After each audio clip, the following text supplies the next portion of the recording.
Pour les quelques milliers de Hongkongais résidant aux États-Unis, c'est un soulagement. Grâce à la mesure de protection prise par Washington, ils vont pouvoir prolonger leur séjour. Ce sont des larmes de joie. J'ai lu le texte et je me suis dit « Attendez, je vais le relire ». Vous savez, il y a beaucoup de pression, de stress généré par l'incertitude qu'il y a là-bas. Mais aujourd'hui, je me sens bien.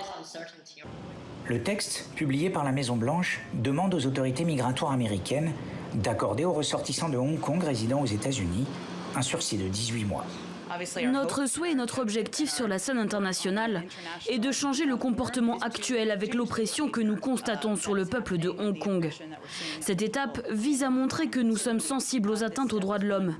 Nous voulons nous assurer que les Hongkongais qui sont dans notre pays n'aient pas à subir la répression continue que nous constatons à Hong Kong.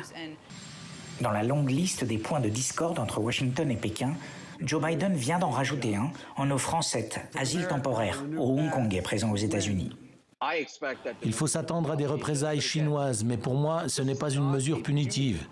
Nous disons simplement aux Hongkongais qu'ils sont les bienvenus aux États-Unis s'ils ont peur dans leur pays ou peur d'y retourner. Il ne s'agit pas de revanche ou de sanctions à l'encontre de la Chine, c'est juste une décision humanitaire. L'ambassade chinoise a aussitôt réagi. Elle parle d'une ingérence grossière des Américains dans les affaires internes de la Chine.